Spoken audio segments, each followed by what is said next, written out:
Hi, I'm Charles with AniCap. The story begins as our protagonist Kai looks at a chained up girl and he wonders if she is a demon or an angel. The girl asks him for help, but Kai can't believe that she would ask a human for help. Humans and other races have waged a fierce war against each other. This girl doesn't seem to know that, and Kai becomes frustrated because no one seems to remember what the real world is like. A look back shows Kai doing the normal thing he does, where he monitors a graveyard. His friends want him to hurry up, but Kai takes it very seriously. In this world, there are 5 distinct races. The demons, who are wielders of mighty magical powers. The celestials, who are demi-humans such as angels and elves. The spirits, who are creatures that possess special kinds of bodies such as ghosts. There are also the mythical beasts that are colossal fierce monsters such as dragons. Then finally there are the humans. A war waged between the 5 races, and it's incredibly important to make sure that another great war doesn't occur again. Kai belongs to the Urza Federation, and it's their obligation to observe the graveyard where the demons have been sealed away. Kai observes the graveyard for 300 seconds like always, and determines that nothing is strange, so the demons are properly sealed. Kai's co-worker Asura can't understand why Kai takes his job so seriously, but Saki points out that it's good for them because they can take it easy. A demon has not escaped from the seal in the past 100 years, but Kai reminds his co-workers that it's still their job. There are 4 graveyards around the world, and Kai points out that the people in charge of those take their jobs just as seriously. That's because if a demon were to get out, it would be a catastrophe. His friends wish he would take it easy because the demon hasn't broken the seal in some time, but Kai just doesn't want to let his guard down, and he declares that watching over the graveyard is his duty. A while later we watch as Kai does some training, but he is warned that a low-ranked soldier like him using a mythical beast for training is incredibly dangerous. Kai fights it anyway, but he finds that his attacks don't work against it. Saki gets worried, so the hologram is deactivated, and she wishes that Kai wouldn't push himself so far. Kai thinks it would be pointless to train though if he didn't risk everything. Saki actually kind of admires his determination, and she thinks that if he were alive during the Great War, his name would have gone in the history books. Kai would be like the prophet named Sid, but Kai can't see himself winning against a certain 4 heroes like Sid did. Saki describes each hero from each of the 4 races, and she couldn't imagine what they would do if they were still around. Thankfully, Prophet Sid was able to defeat them using the shining sword given to him by a god named Solaka. There is plenty of evidence that the 4 heroes existed, but there's actually no proof of the Prophet Sid. There are no pictures or videos of him. Saki changes the subject as their friend Jean is being promoted and she wants to celebrate. Jean is getting transferred to headquarters at just 17 years old, and she is the youngest person in history to be selected. She's an elite among elites, so they have to get her more than a bouquet, like Asura suggested. Just then, Kai receives a message from Jean, and Asura reads it out loud. Jean wants to meet with Kai, but she wants him to keep it a secret from Saki and Asura. Kai tries to cover it up by saying that the message isn't really from Jean, but it's too late, and Asura wonders if Kai has a secret relationship with Jean. The friends try to get more information, but Kai just decides to go for a run. The next morning, Kai meets with Jean, and he's glad to see that she's on time because she is usually late for everything. She wonders why Kai is wearing such fancy clothes while off duty, so he explains that he just came from the morning self-training that he does every day. Jean has him accompany her while she does some shopping, and she explains that she's looking for gifts for Saki and Asura. She knows that they're planning to get her something, so she wants to give them something in return. Jean says that she probably will never see them again, but Kai is sure that she will be back as a cadet after her transfer is over in 2 years. Jean predicts that they will have finished their service in the military by then, and they will be civilians. Only herself and Kai will likely still be in the military. Kai agrees with her, but he can tell that she is upset. He knows what's wrong and tells her not to worry, as he is sure that she will surpass her father, the Urza headquarters chief. The two continue enjoying the day, but Kai doesn't pay much attention to what Jean is shopping for, as he is looking for something for himself. In the end, Jean thanks Kai for helping her pick out some good gifts. The two then discuss how Jean's father took Kai to inspect the graveyard when he was 10 years old. He wandered into the graveyard, and when he came home he told everyone how he saw Sid's sword. Kai has a memory of what it was like inside the graveyard, and how he almost touched the shining sword. This was the day when Kai started talking about how important it is to make sure that the demons don't escape from the graveyard. Jean wonders where they will be in the future, but Kai points out that she will simply be back in 2 years. That isn't what she meant though, as she is talking about after that. Jean wants them to make a promise for the future, but Kai begins to panic as something strange begins to happen. Jean has no clue why he's behaving so strangely, so Kai begins to wonder if he's the only one seeing what's happening. Jean continues to talk like nothing is happening, but Kai is horrified as she is sucked up into a black hole. Just then, a mysterious voice announces that the world reincarnation has been activated and it's time to execute the overriding of the world.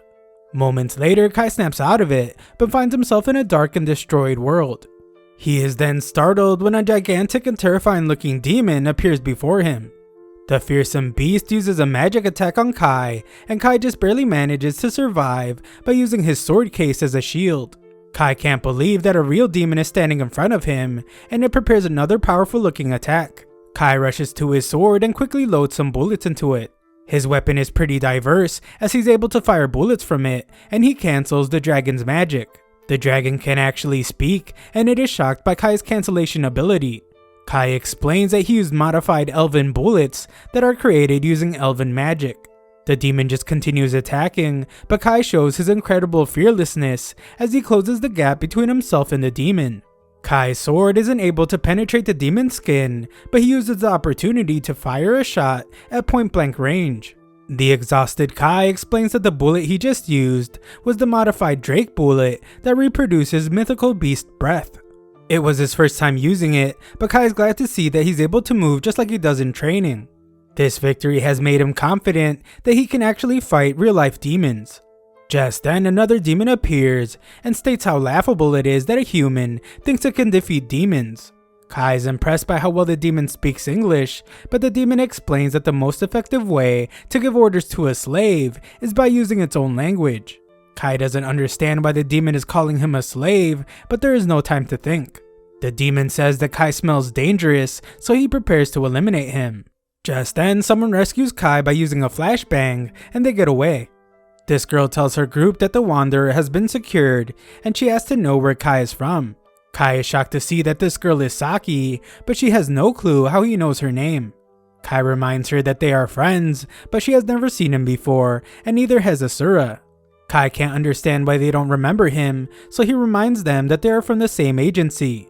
They don't know what he is talking about, and they explain that they are simply soldiers of the resistance.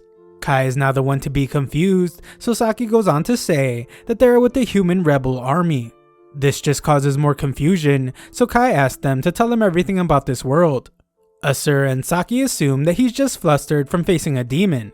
He must have forgotten things, so they try and help him remember. They explain that there was a great war of the 5 races, and humanity lost. Kai is shocked, of course, because in his world, humanity actually won.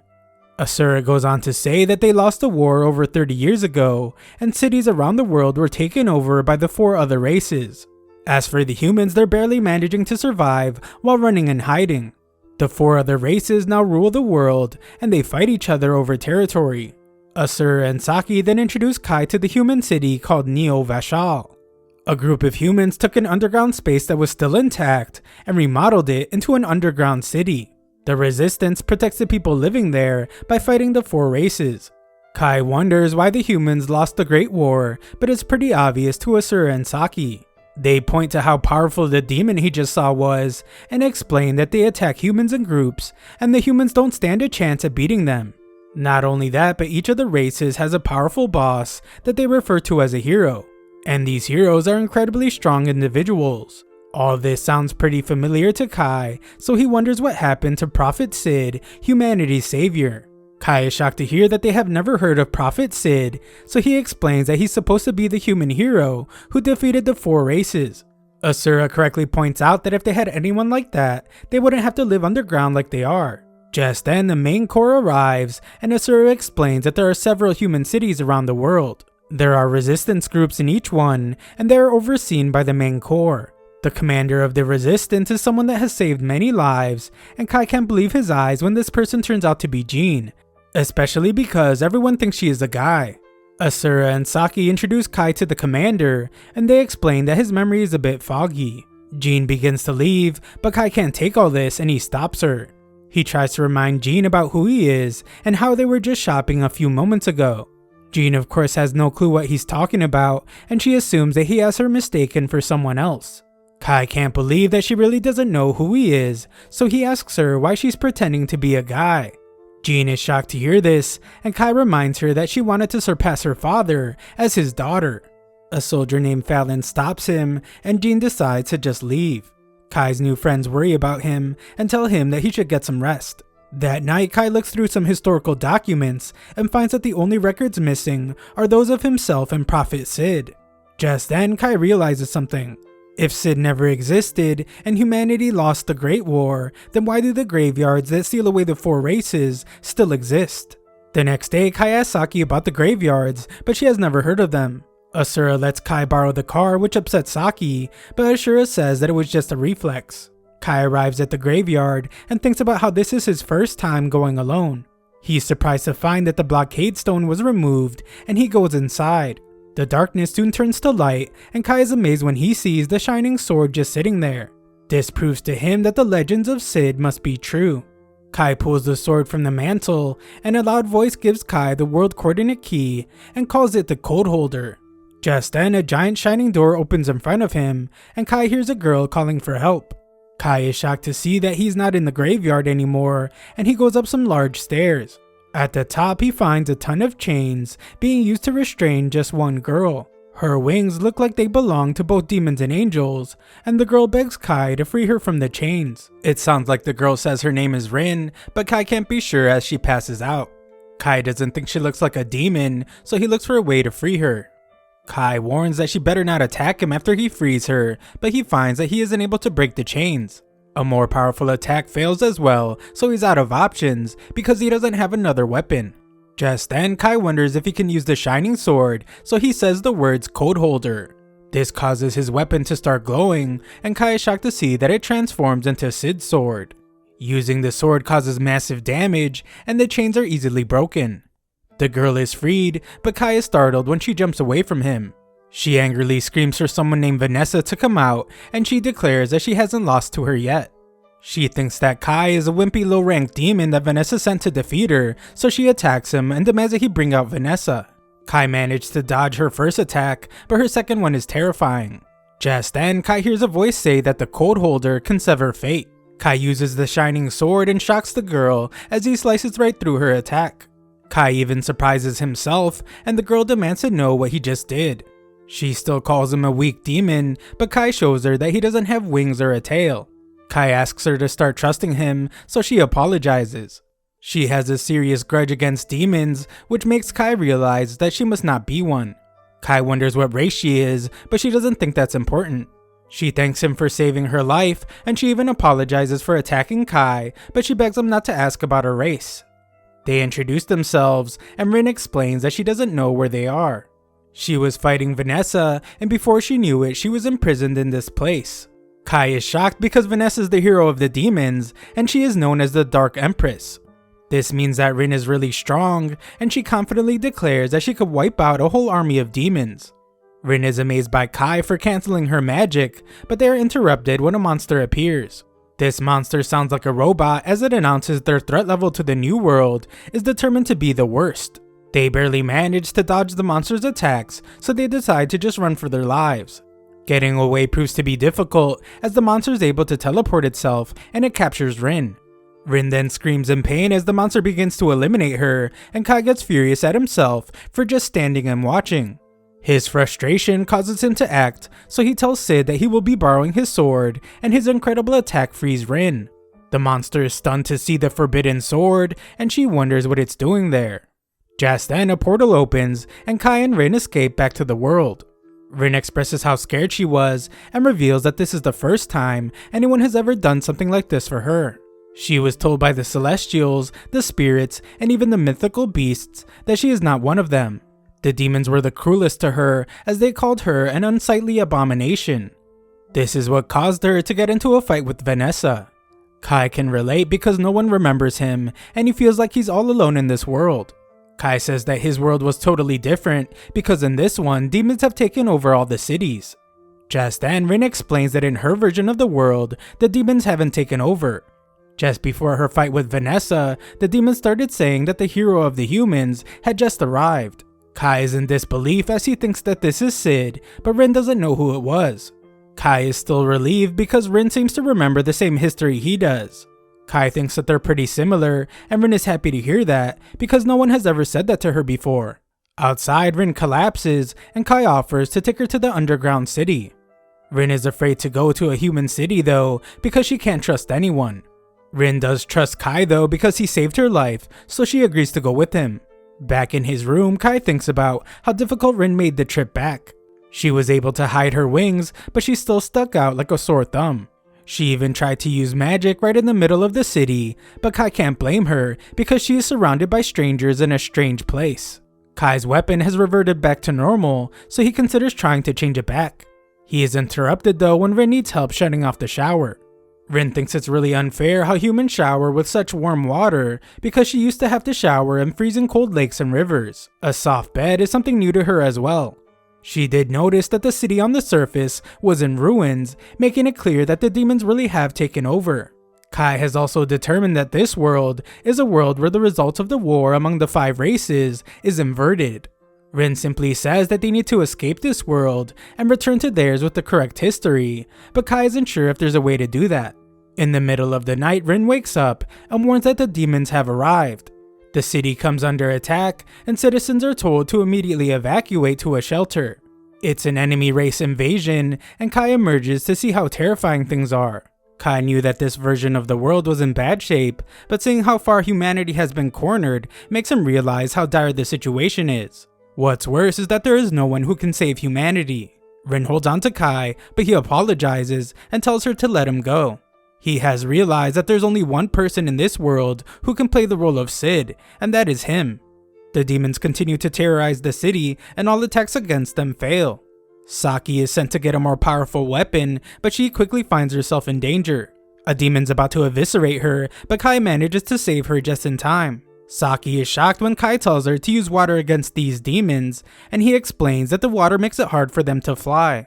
Just then, Asur is the one to be in danger as he starts getting turned to stone, but Kai rescues him as well. Kai comes under the attack of 2 demons, but he masterfully avoids danger, and Rin backs him up with a magic attack. Kai is impressed by how powerful she is, and she declares that she wants to fight alongside him. Kai's friends have never seen attacks like the ones Kai used, so Kai explains that he came from a world where humans won the Great War of the 5 races. His fighting style and the bullets he uses come from that world. His friends find that hard to believe, but they're interrupted when a report reveals that 2 demons escaped. This means that the demons were just scouting the city and will likely return with even more demons. They need to report back to the rebel army headquarters, so they ask Kai to come with them. Kai is hesitant at first, but his friends are sure that it won't be a problem because of how powerful he is. The headquarters is located in the royal capital.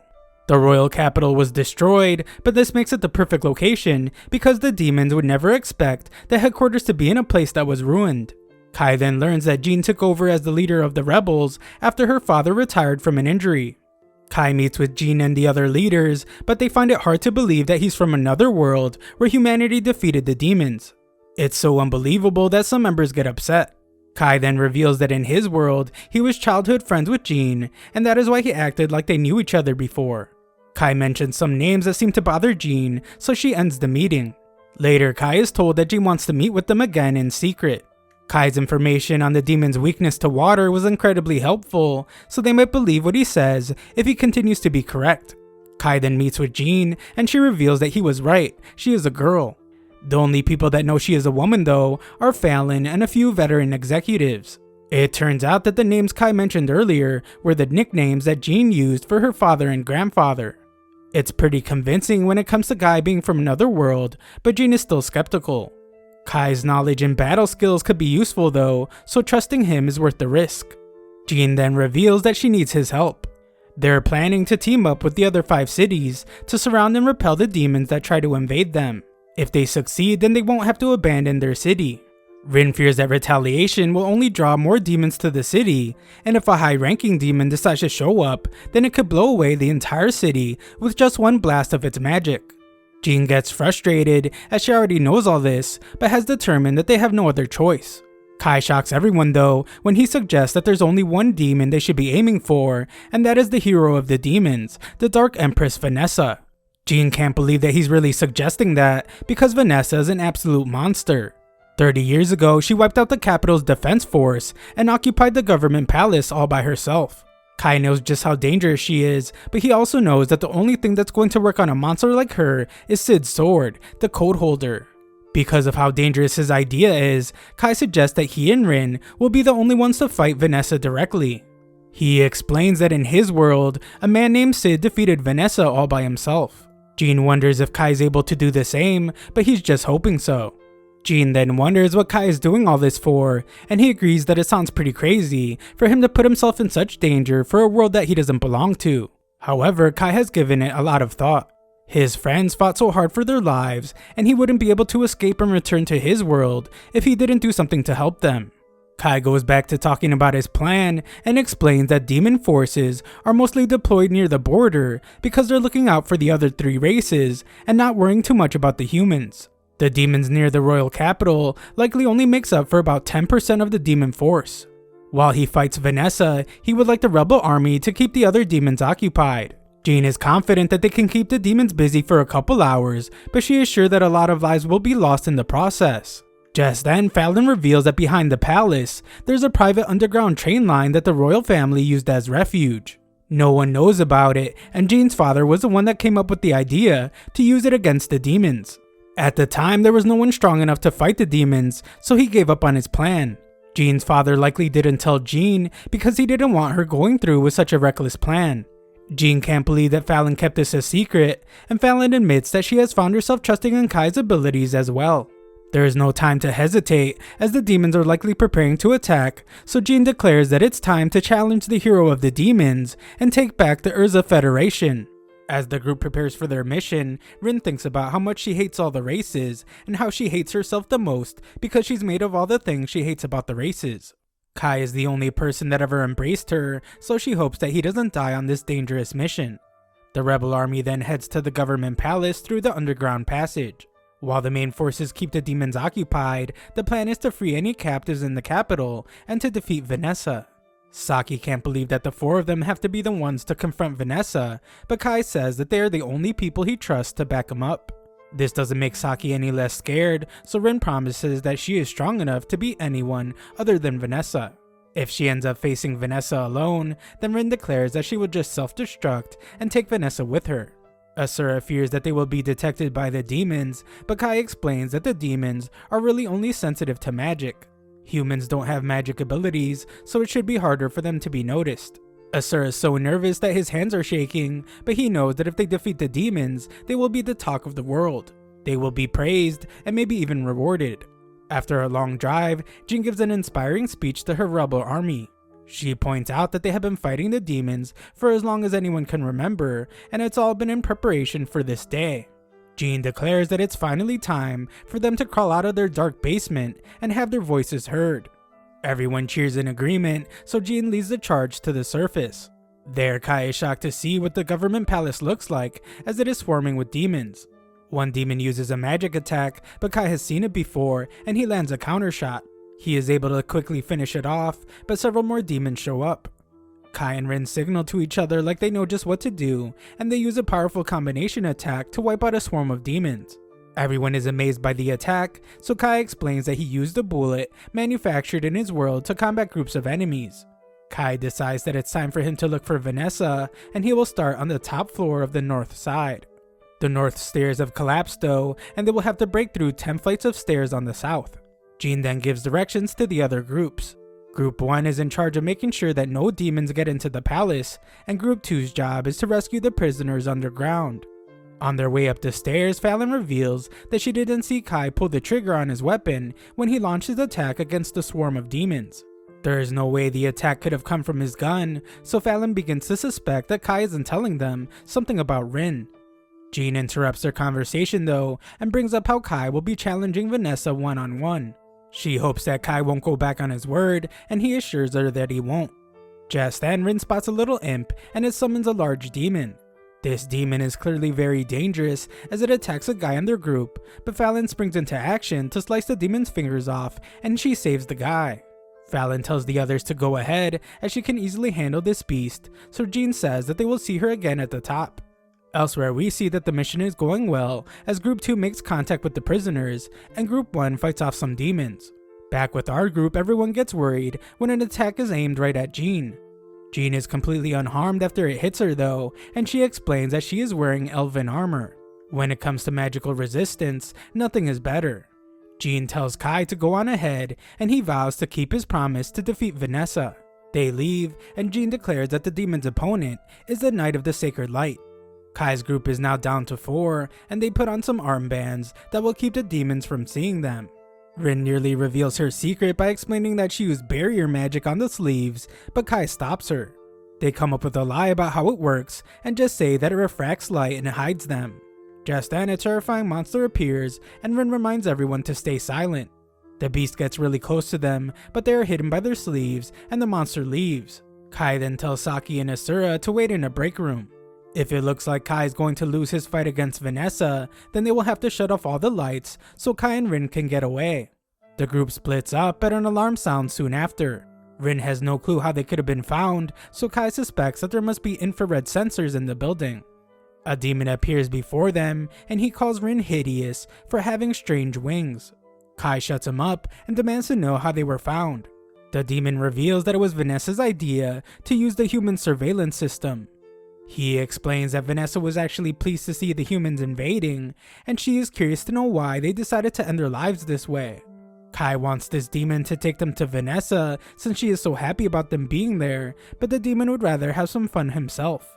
He prepares an attack, and Kai is shocked when Rin takes a hold of him. She tosses Kai to the side and tells him to go on without her. Kai refuses, but she tells him not to worry. She promises to be right behind him, and she uses her ice magic to separate Kai from the fight. Kai is furious, but he has no choice but to keep going. The demon can smell every race coming from Rin, so he can only wonder what she is. Rin explains that she doesn't even know what she is, but she does know that she hates demons. Rin prepares an attack and declares that she just wants to be with Kai. If the demons plan to interfere with that, then she will eliminate them. Kai reaches the top floor, and he's greeted by the Dark Empress Vanessa. Back with Jean, her group is doing their best, but the demon barely notices them, and he calls them weak. One of his fire attacks does nothing to Jean, and he's shocked to realize that she's wearing elven armor. Jean then changes her weapon into a longbow, and the attack she unleashes does some devastating damage. The demon still can't believe that she used elven and angelic magic items, because if they are used by humans incapable of magic, then it will chip away at their life source. The demon mocks her for sacrificing her life, but she puts an end to his life. Jean doesn't regret her decision at all, because it's the kind of resolve a human needs in order to defeat a demon. Her sacrifice is also nothing compared to facing off against a demon hero like Kai is doing. Just then, another terrifying beast threatens to take Jean's life, but Fallon arrives to rescue her. The demons know just how dangerous Fallon is, as they call her Dragonar. The situation outside is getting worse and worse, so the girls determine that everything depends on Kai's fight against Vanessa. Back with Kai, Vanessa reveals that she is a succubus. She offers to love Kai, but Kai points out that the only thing she actually loves is slaughter. Vanessa mistakes him for the warrior that wears elven armor, but Kai explains that he is someone who comes from a world where history claims her defeat. She refuses to believe that such a world exists, and she is even more shocked when Kai tells her that humans were the ones that won the War of the Races. This gives her a good laugh, as the other races are far more powerful than the humans, and she wonders who it was that defeated her. Kai says the name Prophet Sid, and she begins to whisper things like she remembers some things about Sid. She says it's nothing though, and just prepares for battle. Kai quickly cancels her magic and declares that she takes humans too lightly. His counterattack does nothing though, because Vanessa was using illusion magic. She's impressed by Kai's weapon because it counters her magic and unleashes an attack similar to that of a drake's breath. Her next powerful attack blows a hole right through the wall, and she curses herself for missing because she was trying to avoid causing destruction to her fortress. Vanessa warns that she uses a blast that can destroy any race and wonders what he plans to do about it. She unleashes the insanely powerful attack, and everyone around the entire palace can feel its destructive power. Vanessa declares that it's impossible to survive her attack. Only one of the heroes from each of the other 4 races can survive it, so she wonders why Kai is still alive. Kai thinks about how it was all thanks to Sid's sword, and Vanessa wonders where the sword came from. Just then, Rin appears to defend Kai, but he notices that she is badly wounded. Rin refuses to let that stop her though, and she tells Vanessa to come at her. Just then, a portal opens from behind Vanessa, and the robotic sounding monster from earlier grabs her. Its name is Last Riser, and she has determined that Vanessa has a high potential of influencing this world after hearing the name Sid. Vanessa realizes what's going on, but it's too late as Last Riser has already begun to remove Vanessa's code from this world. Vanessa manages to break free from her restraints, and she turns the tables on Last Riser. Vanessa calls Last Riser a dog of someone named Afria, and declares that someone like her can never take her head. Vanessa shows the incredible power of a hero as she says scatter, and her attack does massive damage. Last Riser is just barely alive, so she escapes back through her portal. Kai can't believe that this Vanessa was the hero that Rin fought, but something is wrong. Rin says that the Vanessa from her old world was not as scary as this Vanessa. Vanessa can't understand why her wounds aren't healing, but that isn't as important as finishing her fight with Kai and Rin. Vanessa prepares to eliminate our heroes, but Rin rushes to hold her, and she tells Kai to run away. She puts herself in a shadow prison with Vanessa, but Vanessa mocks her for thinking she could hold her back. Vanessa shows her just how fragile her barrier is by destroying it, and she prepares to finish Rin off. Kai rushes to rescue her as Rin tries to tell him to run away, but Vanessa just unleashes a powerful attack on him. Kai's body is now lifeless, so Rin cries out to him. Rin sobs uncontrollably, and Vanessa tells her that Kai is no longer alive.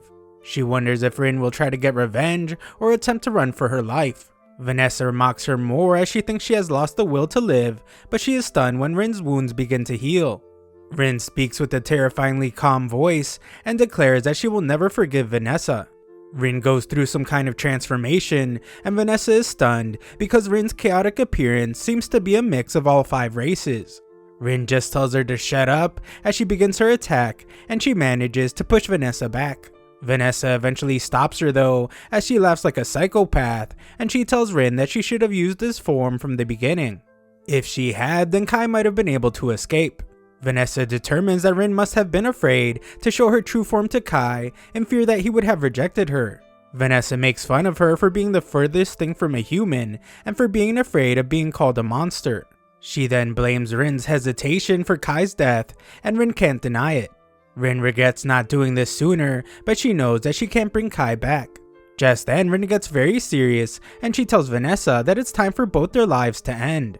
She takes hold of Vanessa and puts a curse on both of them. Rin explains that the droplets of blood coming out of Vanessa are drops of her life, and nothing Vanessa can do will stop them from flowing out of her. The blood will continue to flow out of them until both their lives end. Rin declares that it's all over, but she becomes confused and collapses. Vanessa explains that a curse is dependent on how much magical power its user possesses. Vanessa then reveals that she prepared a spell long before their fight even started. This spell impedes any magical spells cast by the most powerful races. Because Rin is a mix of all the races, this spell affects her several times more. Vanessa praises her for lasting so long and pities her for not belonging to any one race. Rin is completely defeated, so she begins apologizing to Kai over and over again. Vanessa has heard enough, so she uses an attack to end Rin's life. She is utterly horrified though when she sees that Kai has somehow rescued Rin. Kai thanks Rin for holding on while he was unconscious, and she wonders if she is dreaming. Vanessa points out that no human could possibly survive after being hit by her explosive magic at such a close range, and Kai thinks about how he was once again saved by Sid's sword. Vanessa is shocked to see that he wants to challenge her again, so she tells him to know his place. She reminds him that he's just a piece of trash that got lucky, and he had to crawl back while Rin fought for him. This backfires though, as Kai declares that that is why he must defeat her. Rin risked her life fighting Vanessa, so Kai declares that he must show the same determination. Vanessa wonders if he has something up his sleeve as well, and she explains that all humans she has fought proclaimed that they would show her the strength of the humans. However, they all turned out to be liars. Vanessa lists the heroes of each race and explains that she actually acknowledges them. However, when it comes to the humans, there is no hero. Vanessa wonders if Kai wants to take this title, but Kai says that he has no desire to become humanity's hero. Kai does intend on showing her something, so she wonders if he will show her the strength or potential of the humans. Kai says it's neither of those, as he actually intends to show her the spirit of the humans. This world has no hero for the humans, but Kai will gladly be humanity's representative as he fights Vanessa. Vanessa's unfazed by his declaration, and she summons an attack called the Devil's Planet. This thing is gigantic, but Kai uses his sword to eliminate it. Vanessa prepares another terrifying attack, but Kai contacts the others and has them shut off the lights. Humans don't have magic abilities, so Vanessa can't sense them in the dark, but she can see Kai's sword. She launches an attack at it, but it turns out that Rin was holding it as a distraction. Kai appears behind Vanessa and declares that he trained 10 years for this very moment. Rin tosses him his sword, and Kai says that the fight is over. Vanessa accepts her defeat, and Kai slices right through her. Just then, Kai is shocked as Vanessa begins to remember who Sid the Prophet is. She remembers him telling her about how the world will be rewritten, and she realizes now that this is what he was talking about. Sid called it the world reincarnation, but this means that someone is behind it. Someone reincarnated the world, and Kai must find the being that did it. Vanessa thinks it must be one of the other three heroes, and she explains that Sid foresaw the strange occurrence that was to happen in this world. She reveals that Sid actually entrusted the sword to her because it is the one and only key to correcting the alteration of the world. Kai is shocked because history says that she and Sid were enemies that fought each other relentlessly. Vanessa admits to fighting Sid, but reveals that that isn't the whole story. There is a forbidden code hidden away in the world that Sid knows. It's called the Zero Code, and it's a troublesome magic. Vanessa congratulates Kai for defeating her, and she acknowledges the courage it took for him to let go of his ultimate weapon. Vanessa commends his clever planning and acknowledges the powerful human spirit. Vanessa begins to disappear, but warns Kai to be ready in case they ever meet again. She promises to fight him as a succubus next time and disappears. Kai is exhausted, but he can now relax as Rin tells him that he has won against the hero of the demons. It is announced to the other rebel groups that Jean and her army have retaken the royal capital and defeated the hero of the demons. Kai thought that something happened to him and Rin, but in reality it's the opposite. Something happened to the world, and they were the only two people who weren't affected. Rin just wants things to go back to the way they were, and Kai agrees. Jean thanks Kai for helping the rebel army, but she can tell that something is wrong. Kai just isn't sure if he would be able to defeat Vanessa if he saw her again, but Jean just wants him to celebrate his victory. Thanks to him, the humans will be able to rebuild the city even better than it was 30 years ago. Jean will be leaving that responsibility to those that were around 30 years ago, as she reveals that she will be leaving Urza. She then explains that 3 federations were taken over. One by the Celestials, one by the Spirits, and one by the mythical beasts. There's a rebel group fighting against each one, and Jean will be working with them to deploy a large-scale operation. Defeating the hero of the demons will surely cause commotion among the other races, so Jean wants Kai and Rin to come with her. With their help, she hopes to pull off what the humans in Kai's world did. Jean asks Kai to fight alongside them so they can finish the Great War of the 5 races. She wonders why Kai is so silent, so he explains that he's amazed by her. The Jean in his world was always ambitious, but she also had a childish side to her. She would always talk to Kai about personal stuff, and she thought about what presents to get her friends. Jean can't believe that that side of her exists, and Kai promises to tell her more about it when they have time. Kai agrees to fight by Jean's side, but he also asks for her support in his fight against the 3 remaining heroes. They both agree to end the War of the 5 races together, and Rin says that she will join just to be by Kai's side. Later, the troops still can't believe that they really took back the royal capital. With no Sid around, Kai vows to end the Great War of the 5 races himself. Then he will find out who's behind the world reincarnation and set the world right. A while later, we watch as Rin runs from someone and some guy helps her. Rin wakes up from this dream, and we learn that our group is headed to another federation. Requests for assistance are coming from other countries, and Jean is humanity's hope right now. A look back to just before they left the capital shows that a demon had appeared before them. She was upset that they defeated her sister Vanessa, and she attacked Kai. Rin stopped her, and the demon explained that she just wanted to greet the humans. Her name was Meryl, and Kai wondered if she is stronger than Vanessa. Meryl assured them that they wouldn't have won if she was around, and Kai assumed that she was there to take revenge for Vanessa. Meryl had a good laugh at this, because while she does love her sister, her no longer being around means that she is number one. She got down to business and explained that if the demons decided to unite, then they would easily be able to reclaim the royal capital anytime. The demons are purposely letting them have the royal capital, so they want to take a break from fighting. Kai saw right through her though, and determined that the demons feared that further fighting would just leave them vulnerable to the other three races. Himmel just offered to let them keep the capital as long as the demons were allowed to keep all the other territories. Kai agreed to inform the commander, and Himmel just asked for Rin to stop glaring at her. Himmel promised to cheer them on, but Kai knew that she just wanted them to all take each other out. Himmel realized that she had been caught, so she promised to defeat the humans one day. She warned them about the celestial hero named Alfreya and left. Back to the present, our group discusses how they will be facing the Celestials. Celestials are elves, dwarves, fairies, and angels. They are more cowardly and cunning than humans, and they create powerful magic items to use in battle. Demons are considered monsters, but Celestials are considered enhanced humans. Our group prepares to find a rest area, but Rin senses that a mythical beast is above them. This is incredibly strange since they are still in demon territory, so Kai tells everyone in their convoy to move forward at full speed. The troops fire at the dragon, but it just attacks their convoy. Kai and Rin team up to use a powerful attack, and they manage to scare away the beast. After the other troops are rescued, the entire army arrives at the rest area. That night, Kai tells Rin that there's a tent for female soldiers, but she refuses to leave. Jean arrives, and Fallon takes Kai outside to speak with him. She will stand guard outside, while Kai stands guard inside the tent. Fallon fears that people will find out that Jean is a woman if she stays too close to her, so it's best if Kai is the one to be by her side. Jean will have to remove her armor to sleep, so she warns Kai not to get any funny ideas. Kai returns to the tent, and he finds that Rin is giving Jean a massage. Pretending to be a guy is pretty difficult, so Jean really takes a moment to relax. Kai still can't believe that a dragon appeared, and he assumes that it was there to scout the area after news spread about the demon's hero being defeated. Jean explains that they made sure the royal capital was well protected before they left, so there's no need to worry about them being attacked. Jean becomes very serious as she has something important to tell Kai, but this just turns out to be that she tosses and turns in her sleep. Moments later, Kai becomes really uncomfortable as he can't sleep with the girls clinging onto him.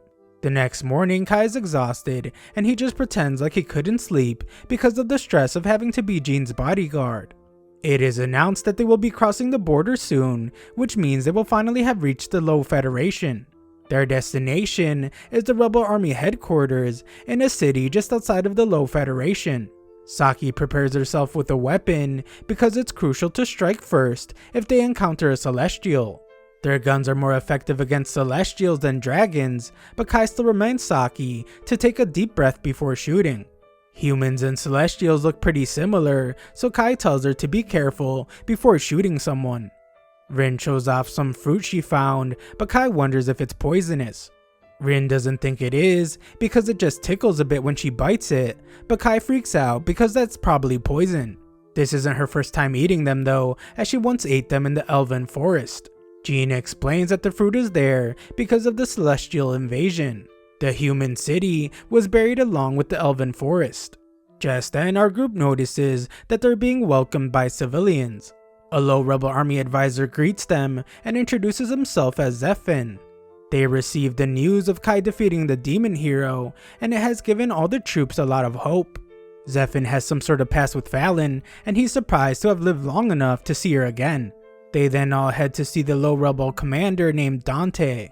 He is a descendant of some royal family, so he calls himself an emperor. Fallon knows all about this guy, and she explains that he's very envious, suspicious, and obsessive. Because of this, he sees Jean as a threat. Their group is greeted by the commander's assistant named Kibiri, and she explains that she must be present anytime anyone wants to speak with the commander. Commander Dante complains about them being late, so Jean explains that they had to deal with the dragon. This rude guy doesn't want to hear any excuses, and he just gets right down to business. He knows that Jean's army defeated the demon hero, so he assumes that she intends on taking even more glory by stealing his low rebel army. Jean explains that the low army requested her assistance, but Dante had nothing to do with that. His assistants called for help without his permission. Jean points out that the Celestials need to be eliminated, and it doesn't matter who takes the glory. She offers some advice to Dante, but he gets insulted because apparently emperors don't need advice. Jean gives it anyway and explains that they won't be the ones who decide what honors are awarded after defeating the Celestials. The people will decide, so all they can do is behave in a way that's worthy of respect. Afterwards, Zephyr shows everyone a map of the uncharted territories that the Celestials reside in. They don't know where the hero of the Celestials is, so everyone is shocked when Jean declares that she will lead the search. Dante is clearly upset, but Jean still asks if she can borrow his army's elite soldiers. Dante mocks her for going to the front lines, but she explains that she's choosing to lend her life to those that are continuing to fight on this land. The troops are in awe of her, but Dante is clearly not happy. That night, Rin eagerly waits for dinner to be ready, but the others wonder if the soup she made will really be edible. Asura starts talking about the assistant they met earlier, but this girl made Rin feel uneasy. The next day, Jean and the troops arrive at the Elven Forest. Back at base, Dante still thinks that Jean is a man, and he hates how reckless Jean is. Kaberi of course agrees with him by saying that generals should remain at the rear camp while commanding the army. Kaberi tells the commander not to stress about Jean and his recklessness, and Dante commends her for being his only proper subordinate. A while later, Jean returns to the base with enough information to create a map. With the scouting done, they can have a strategy meeting the next morning. Fallon is upset that Jean went on an expedition without her, but Kai points out that she did it to gain the trust of the low rebel army. They have their strategy meeting the next day, and everyone gasps when Jean reveals that they found celestial footprints near some patrol routes. She wants to explore the celestial territory again so they can plan an invasion strategy, so she asks everyone for their cooperation. Rin eagerly wants to fight some angels and elves, but Jean warns against carelessly stepping into enemy territory. Rin agrees to wait, but she notices that she hasn't seen Kaberi around. Dante isn't around either, but Kai just assumes that it's because he doesn't care much about being on the field. Elsewhere, Dante's busy getting hammered and raging about Jean taking charge. Kaberi has a solution though, and explains that Dante just has to achieve something greater than Jean. She hands him a note with what she has in mind, and declares that if he is successful, then he will get his glory back. Later, Zephyr is shocked to hear that Dante is going to personally lead the soldiers into the Elven Forest. Dante says that he already has someone exploring the Elven Forest for him, but this is the first Zephyr is hearing about this. Zephyr fears that this will cause issues with Jean's rebel force, but Dante reminds him who's boss. Dante allows Zephyr to join him, but instructs him not to say anything to Jean. Elsewhere, Rin is hesitant to tell Kai something because she fears that it will cause trouble. Kai tells her to spit it out already, so Rin reveals that she doesn't think Kaberi is human. In the woods, we see that a massacre just took place. Some elves are shocked because the hero of the Celestials has decided to betray them. He hates all the other races, but he also thinks that elves, dwarves, and fairies are not needed. The elves think that he has gone mad, and they wonder who the monster is behind him. The hero tells them that they don't need to know because starting now, he is severing ties with them. The elves are so shocked that they can't move, so the hero attacks them. He freezes the elder elf, and the other elf falls to earth. A while later, she wakes up in a panic, and she has some kind of telepathy that lets her hear the other worried elves. They desperately want to know where the elder is, but she calms them down and tells everyone to gather for a meeting. Her name is Rayrin, and she is told that her group has captured some humans. A look back at our group reveals that they haven't been able to contact Dante since the day before. It was pretty strange for him to charge into the forest, so Kai assumes that he was instigated by someone. He predicts that Kaberi is an elven spy, since elves can easily disguise themselves as humans by hiding their ears. There may be other elf spies in the army, so Jean decides that they will have to investigate themselves. They eventually find the scene of a battle, which makes it clear that Dante and the others fell for a trap. The trap seems pretty obvious because it's just a giant magic circle, but Kai reveals that the real trap is above them. The trap is hard to see because of the sunlight, but Kai has previous knowledge from his old world about how elves like to use multiple traps all at once. Just then, Rin whispers to Kai that she senses something nearby, and she thinks it's an elf. They head in its direction, and Kai tells the others that Rin went through special training to sense magic. They arrive at the spot where the smell was coming from, and they're all stunned as they are transported somewhere. Saki accuses Asura of getting a little handsy with her, but he points out that she used him as a landing pad. They seem to be in the elven forest, and Kai explains that they just went through a celestial gate. Just then, some strange girl appears and begs for a butterfly to be her friend. Fallon warns everyone to be careful because the girl is definitely a celestial, and the girl runs into Asura. He tries to ask her where she's from, but she just wonders why she doesn't sense any magic coming from him. Asura explains that it's because they are humans, but this just makes the girl run away out of fear that they will eat her alive. Our group follows her, and they are met by archers. Kabiri appears to stop them from firing though, and she expresses her disbelief from them being able to activate the gate. Jean just outright calls her a spy and demands to know where Dante and the others are. Kabiri reveals that they are alive, but they have inhaled the pollen from some paralysis plants, so they won't be able to move for a few days. Jean demands that she release the hostages, but Kabiri has a request first. She acknowledges that they defeated the hero of the demons, so Kabiri asks them to fight the angels for her. Our group is shocked because they're both celestials, but Kabiri explains that the angels have betrayed them. Our group is taken to see Rayren, and she explains that they are the first humans to ever enter the elf village. Rayren can tell that Jean is wearing elven armor, so Jean explains that she retrieved it after defeating some demons that stole it from celestials.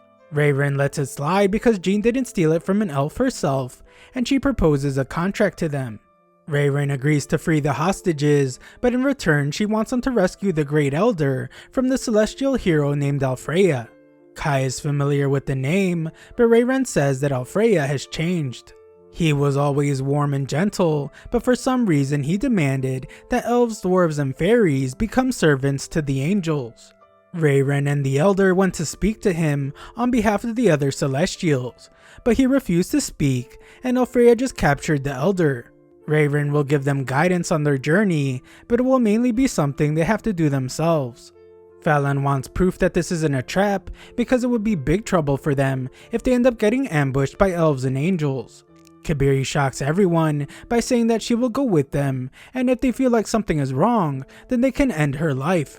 Fallon rejects her offer and correctly points out that her single life is not worth 6 of theirs plus the lives of the hostages. Fallon insists that they put more lives on the line or offer up a life that is far more valuable. Rayren is then the one to shock everyone when she offers her life. Kabiri tries to stop her, but it's too late as Rayren has already decided to accompany the humans. She wants to avoid civil war among the Celestials at all costs, so she tells the rest of their group not to take any action. She sends the dwarves and fairies back to their posts, and everyone is shocked by how fast they move. Rayren has the girl named Silky bring some tulips, so everyone takes a seat and listens to the details of her plan. That night, Rayren sees that Kai is not sleeping, so she promises not to attack them in their sleep. She won't make any moves while they're still under contract, so Kai agrees to relax. Rayren was told that Kai and Rin were the ones that defeated Vanessa, so she wonders if Kai's power will also work against the Lord of Heaven, Alfreya. Rayren is sure that Kai will be the one who ends up fighting Alfreya, so if he can't win, then everyone will just end up dying together. Rayren prepares to leave, but she has one more thing to say. If Kai runs away out of fear during battle, then she will eliminate everyone he knows. Kai has a question for her and asks if she knows someone named Sid. Rayren doesn't, so she just leaves. Kai thinks about how Vanessa seems to be the only one that knows about Sid, and he remembers how she told him to find the person behind the world's reincarnation. She was sure that it was one of the 3 other heroes, so Kai eagerly wants to confront the hero of the Celestials, the Lord of Heaven, Alfreya. The next morning, Rayren explains that the Angel's Palace is up some giant tree. There are a few floating fortresses, but she is sure that Alfreya is in the one called the Angel's Palace. Kai's impressed by the measures taken to protect this palace, so he assumes that they did it as a countermeasure against humans. Rayren says that no one is afraid of humans, and the ones they're actually on alert for are demons, spirits, and mythical beasts. Rayren's impressed by how fearless Kai is, and he thinks about how he knows a man who faced all 4 heroes by himself. They teleport up to the palace, and Rayren is shocked to see a bunch of lifeless bodies. Everyone is still alive, but she still can't figure out who would do this to the angels. Kai doesn't know either, but he points out that this works in their favor. They head further inside the palace, and it becomes very clear to Jean that they would have had trouble navigating through it if Rayren didn't come along. After another teleportation, our group must dodge an attack from someone that tells them that they stink. Rayren is stunned because this woman is known as War Angel Vicious. Vicious flings some insults at the elf and reveals that she was the one that attacked the angels at the entrance. Her reason was because they were disloyal fools who refused to obey Alfreya. Rayren is then horrified when Vicious declares that they will soon eliminate the Elder, as it will serve as a message to the elves, fairies, and dwarves. That message is that they are inferior to the angels and they need to bow down. A fight breaks out as Fallon attacks the angel, and Vicious is annoyed that Rayren brought humans to the sacred palace. Fallon tells Jean and Kai to go on ahead, and she keeps Vicious from going after them. Rayren teleports the rest of our group further into the palace, but they are attacked by another angel. His name is Raffaello, and Rayren fully expected to see him there. Rin tells everyone to go on ahead, and she promises not to lose against this giant tin can. Raffaello admires Rin's sacrifice, but Rin says that she does not intend on losing. Up above, Rayren goes around undoing several barriers that are protecting Alfreya. Jean reveals that she has been wanting to say something to Kai, so she apologizes for leaving him to fight Vanessa in their last battle. It was the most dangerous fight, but this time she promises to fight alongside him. After removing the barriers, Rayren teleports them one last time. They find the trapped Elder, and Alfreya appears before them. He mocks humans for having no wings, and for only being able to look up at the heavens.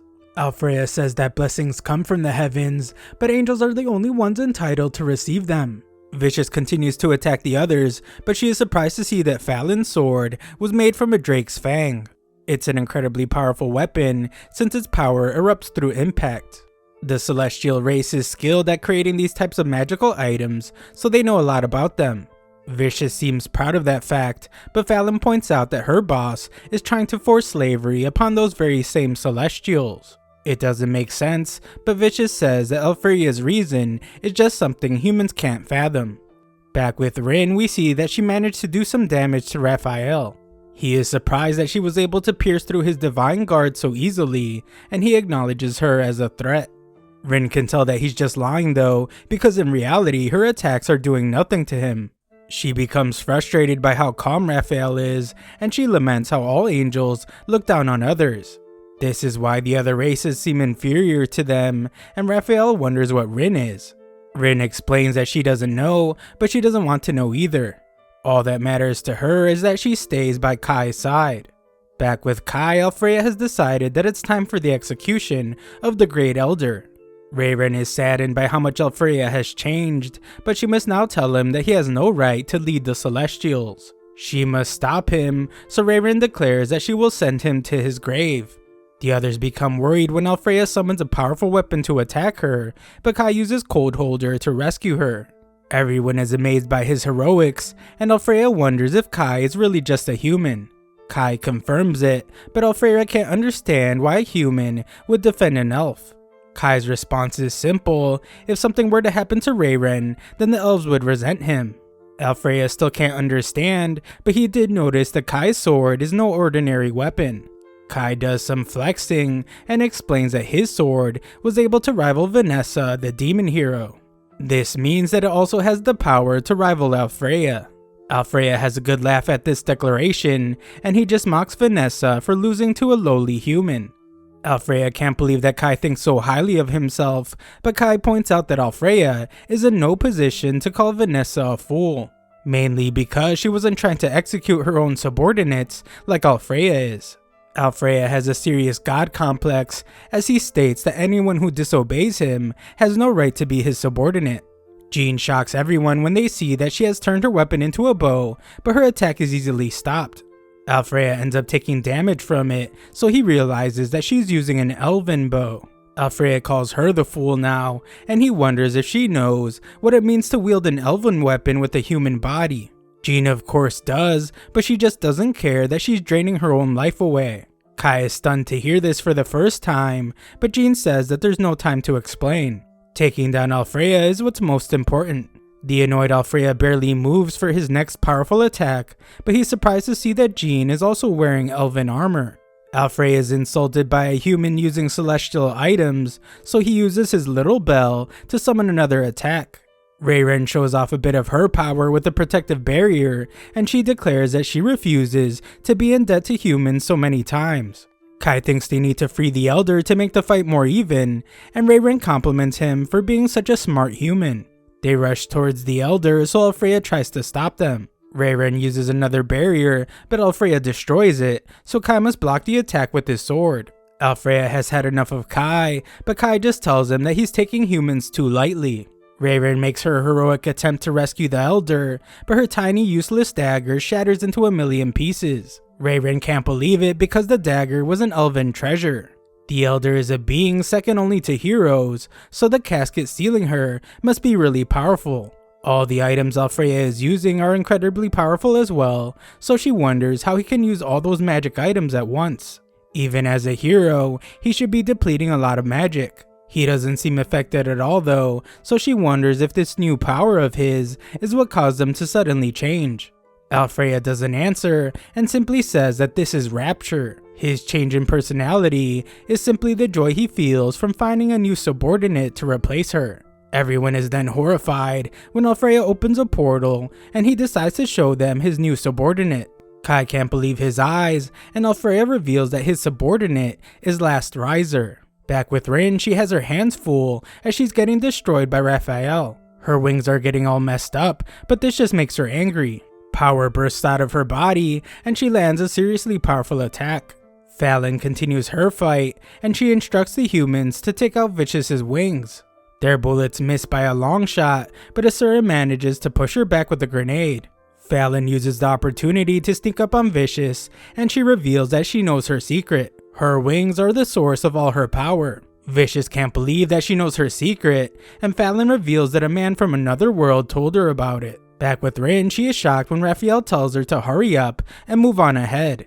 He can tell that she's very powerful, and with her abilities, she might be able to free the Great Elder. Raphael doesn't seem like such a bad guy, so Rin wonders if he lost on purpose, and he was just testing her. Raphael explains that since the day Alfreya's personality changed, he and Vicious persevered and waited for this moment. He tells Rin to leave already, and we see that Vicious has surrendered. Fallon prepares to end her life, so Vicious wants Fallon to apologize to everyone for her. She is surprised though when Fallon says that she could tell that Vicious wasn't fighting seriously. Vicious took Fallon lightly by clashing blades with her when she could have been flying the entire time.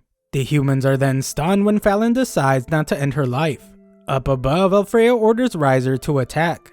This attack is crazy powerful as it destroys everything in its path and it sends Jean flying. Jean somehow composes herself to launch a counterattack, but Riser defends herself. We see that Rin was the one that saved Jean's life, but she had to reveal her wings to do so.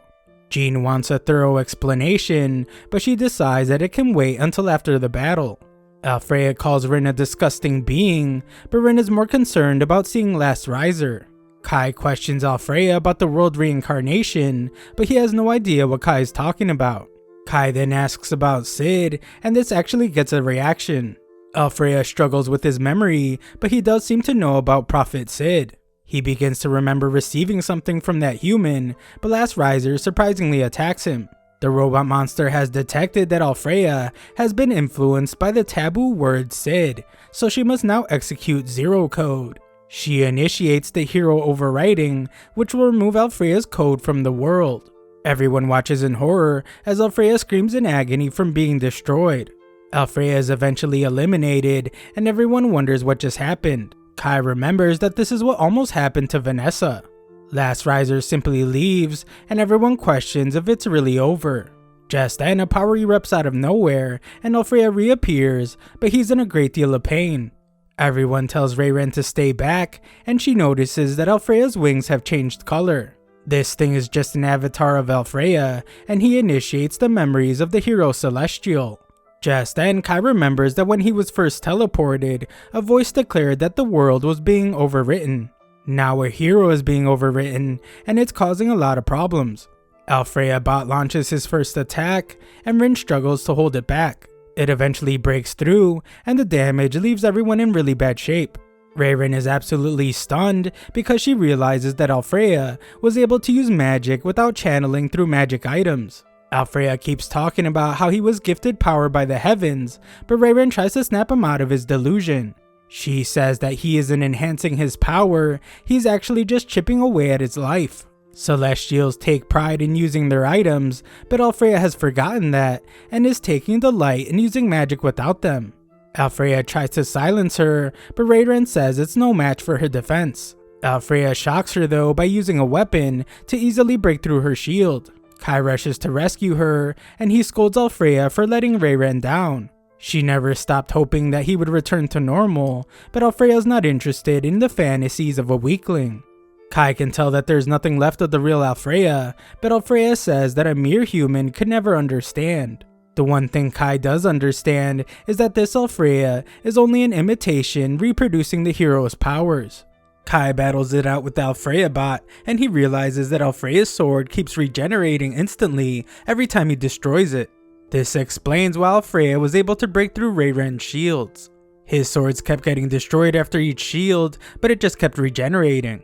Alfreya calls it the work of the gods, and he declares that there's no need for celestials to exist in this world. Kai points out that heroes were meant to fight for their people, but Alfreya doesn't listen to Kai because Kai is from a weak race. Kai declares that he will show Alfreya the spirit of the humans that was built up because of that weakness. Alfreya's sword has grown to a massive size, and he uses it to attack, but Kai is able to deflect it away several times. Kai is clearly the better swordsman, but Alfreya has all sorts of tricks up his sleeve. Alfreya decides that he no longer needs his sword, and the girls panic as Alfreya begins to take down the entire floating palace. Rayren is determined to defeat Alfreya now, so she asks Jean to lend her strength. Kai wails on Alfreya's shield, and he shockingly manages to break through. This just upsets Alfreya though, and Kai gets choked out. Kai realizes that he's in a really bad spot now because Alfreya isn't coming to his senses like Vanessa did. Just then, Jean and Rayren combine powers to create a giant magical arrow. They will only get one chance to land it though, so Rayren tells Jean not to miss. Jean launches the huge attack, and its immense power is clear. It manages to rip off half of Alfreya's body, but the girls are all out of energy. The infuriated Alfreya screams towards the sky, but Kai realizes that this is his chance to turn the tables. He uses his super strong arms to completely flip Alfreya, and one final punch finishes him off. A bunch of power leaves Alfreya's body, and he is defeated. Alfreya is aware of the irony because in the end he was the one that lost his wings and fell to earth. Alfreya has finally come to his senses, but it's too late as the place is about to collapse. He warns everyone to run away, and he tells Rayren that he no longer deserves to be adored by her. Alfreya takes full responsibility for everything that happened, and he wants Rayren to tell that to all the Celestials. This is exactly how things went down with Vanessa, and Alfreya reveals that Sid entrusted some words to him. Sid told him that something was supposed to exist. Of course, Alfreya has no clue what he meant, but it was pretty obvious that Sid was very frustrated. Alfreya also reveals that the cause of the world reincarnation was anger. He then tells Kai that he acknowledges him, even though he is a human, because he risked his life to save an elf. Alfreya thinks that this act is what activated the taboo code. He's rooting for Kai now, so he tells him to shatter the hatred that lurks in this world. Those turn out to be Alfreya's final words as he falls apart and disappears. Afterwards, everyone that matters is safe, but the angels are disappointed that they weren't really able to do anything. Kai wonders when Alfreya first started changing, so the angels explain that it was when Last Riser showed up out of nowhere. Last Riser was his subordinate for a while, so Kai wonders why it would attack him. Last Riser first appeared when Kai rescued Rin, and it was as if the thing was monitoring her. Kai becomes worried as he wonders if it will target Rin again eventually. Rin has the same dream as before, and the man that helps her asks Last Riser if they were the ones behind something. Rin wakes up to hug Kai, and he is glad that she wasn't in a permanent coma. Rin gets freaked out when Jean comes out of nowhere, but Jean points out that she was there the entire time. Rin just didn't notice because she only ever thinks about Kai. Jean reminds her that she wants to know everything, so Rin explains that she isn't human. She doesn't know what race she is, and Kai apologizes for not telling Jean sooner. Jean points out that normally, non-humans are burned at the stake, but Kai explains how Rin is different from the other races. Rin fought alongside him when he faced the demon hero, and she even saved Jean's life. Jean can't deny how noble she is, and Kai gives his word that Rin is on humanity's side. Like always, Rin says that she just wants to be by Kai's side, but it does feel good to hear that Jean trusts her. Jean fears that Rin's secret might cause problems with the other soldiers, so they decide not to tell anyone else. Things get a bit weird when Jean wants to touch Rin's wings, and it ends up tickling her. Jean just ends up tickling her more, and Kai just stands there watching. A while later, we see that the Elder was freed, and she makes a deal with the humans. For the next year, they agree not to enter each other's territories. Jean will inform the rebels of this, and the truce is made official. The humans are given gifts, and Jean is amazed to see that her bow that was destroyed has somehow been fixed. Kai can't believe what his gift is, as Ray-Ren explains that they are the bullets that Kai was using to cancel magic. Ray-Ren mentioned them to the dwarves, so they took interest in them and built a bunch of them immediately. Ray-Ren helped them by smelting the ore they are made of, so she hopes that Kai will call them Sacred Elven Bullets. The Elder thanks the humans because if it wasn't for them, the Celestials would have plunged into a terrible civil war. The Elder assumes that they will be going to fight the other two races now, which means they have to pass through the Celestial Forests. They will need a guide, so the Elder decides to have someone accompany them. Jean is surprised by her kindness, so the Elder explains that they want to know what caused Alfreya to change. 10 years ago, Alfreya confronted an intruder who turned out to be the hero of the mythical beasts, named Wrath. One of the angels spotted them, but something was strange. Neither of them had subordinates with them, and it was like they were colluding. Soon after that, Last Riser appeared at Alfreya's side, and everything began to change. It's clear now that the Elder wants to aid their expedition in return for learning the truth. Ray-Ren calls the Elder ruthless because this means that whoever she chooses to accompany the humans will effectively be a hostage. If either side were to break the truce, this chosen person would be the first to be eliminated. Ray-Ren wonders what poor fool will be chosen, and the Elder shockingly chooses her. Ray-Ren loses it as she wasn't warned, but it's because the Elder just made the decision right now. Ray-Ren wonders why she was chosen, so the Elder explains that it's because she hasn't budged a single step from Kai's side. Rin has a serious problem with this when she realizes it, and she accuses Ray-Ren of trying to steal Kai from her. Kai just says that he would be happy to have Ray-Ren accompany them, and she is horrified to hear that the Elder's decision is final. Jean tells the low rebel army about the truce, and Zephyr is actually glad to hear it. Dante, on the other hand, is concerned about something else. Now that humanity has defeated the demons and the Celestials, they will no longer be taken lightly. This means that the tactics they have used up until now will no longer work. The spirits and the mythical beasts will change their perception of humans and consider them a threat. To counter this, the rebel armies will have to work together better than ever. Dante then brings up the commander of the Yulan rebel army. He is known as the Lion King, and his name is Balmung. He's an old acquaintance of Fallon's, and she says that he's a great commander. The sensitive Dante assumes that this means she doesn't consider him to be a great commander, and he gets upset. He refocuses though, and explains that surprise tactics will no longer work on the other races. They will have to initiate a head-on battle, so they need to establish a proper alliance with the Lion King. Fallon decides to just be straightforward, so she tells Dante that if he got rid of his ego, he could be a leader to all of humanity. Dante says that he will leave that to Jean, but she has no intention of taking such a grand role. All she wants is to end the war of the 5 races.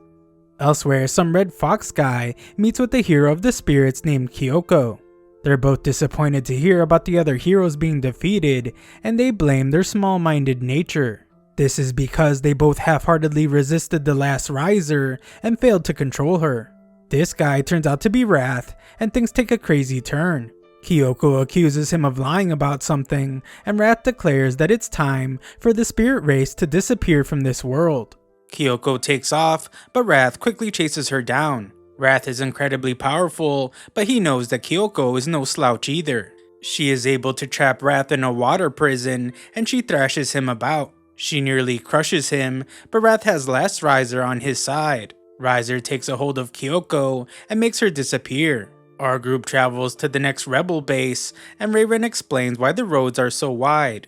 It's because animals called Okura Chuparins use them. They rarely appear, but they are so huge that they could roll over a car and crush it to pieces. Everyone is pretty bored of this story, but they are terrified to hear that they could be crushed. They wonder if it's smart to be using this road, but it's the fastest way. Rin has been upset this entire time because Reiren is sitting up front with Kai, but it can't be helped because she is giving directions. It would cause a big problem if the other rebels found out that Reiren is an elf, so they're planning to say that she's actually just a professor from the Low Federation. Her ears would be a dead giveaway, but Reiren explains that her suit has magic that conceals her identity.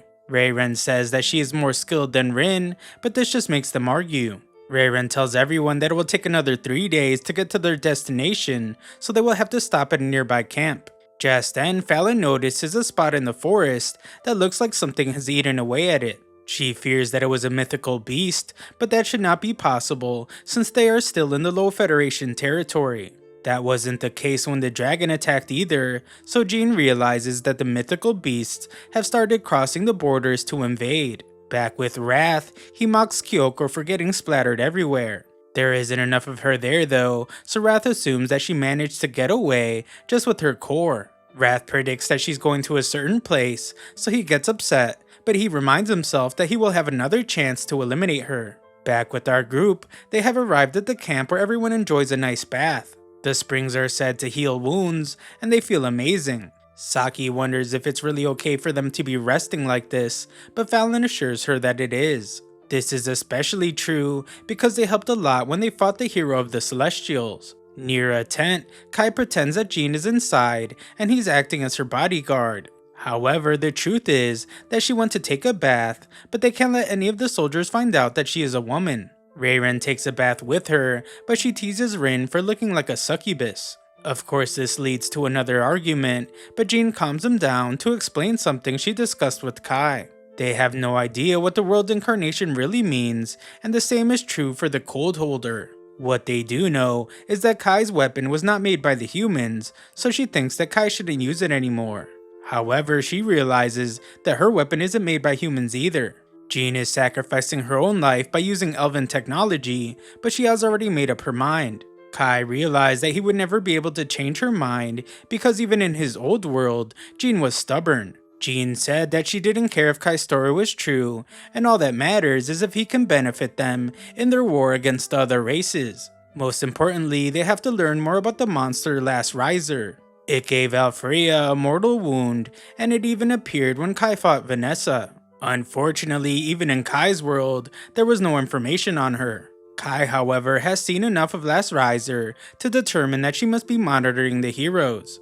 Furthermore, what triggers her to go from monitoring to assaulting the heroes is probably Sid, the name of the heroes of the humans that doesn't exist in this world. There are only a couple heroes left, so Jean questions if they serve Last Riser or do they oppose her. There is a lot to learn, but all they can do is continue fighting the heroes. The girls agree that they will have to move forward with caution because not much is known about the monster that changed Alfreya.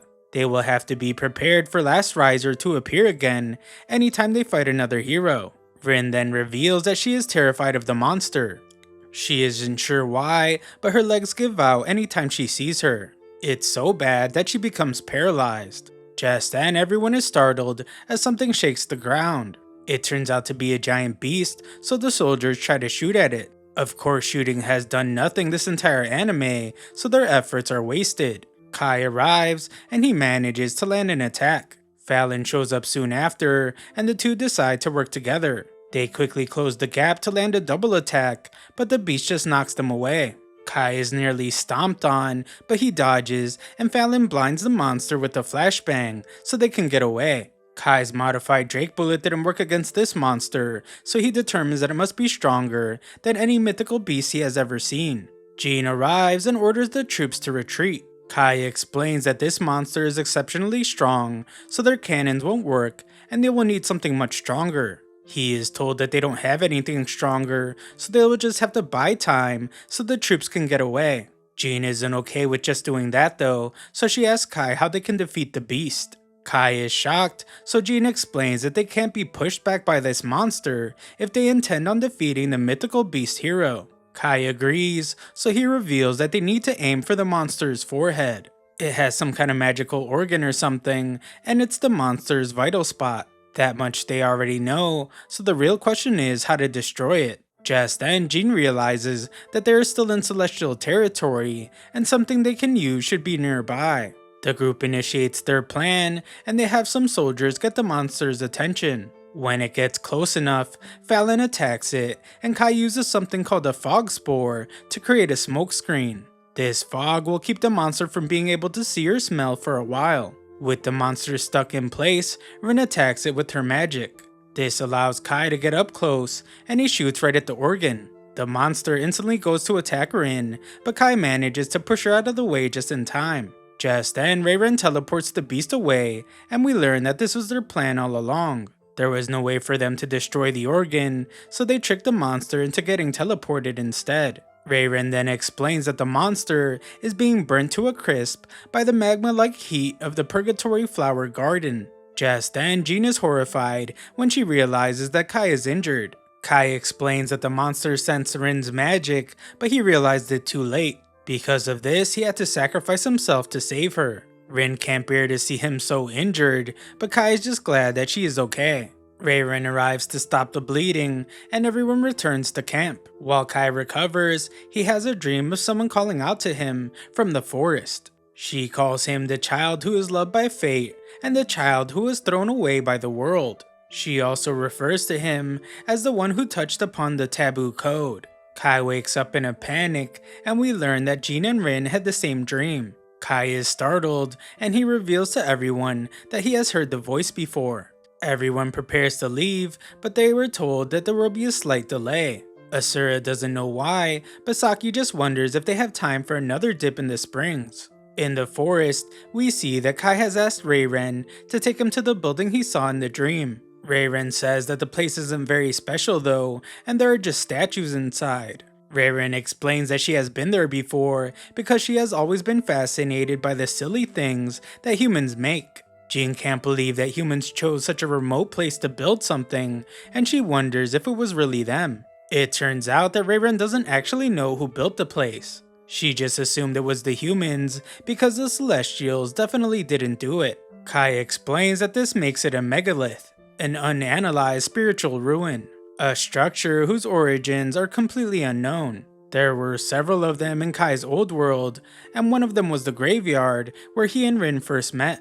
They were special buildings made to seal away the four races. In this world, the code holder was hidden there. The group eventually arrives at the building, and everyone is shocked to hear the voice. The voice urges them to come inside and tells them not to be afraid. She says that they have finally found the center of the world, and she refers to them as those chosen by fate. Thanks for watching my recap. Subscribe to the channel for more videos.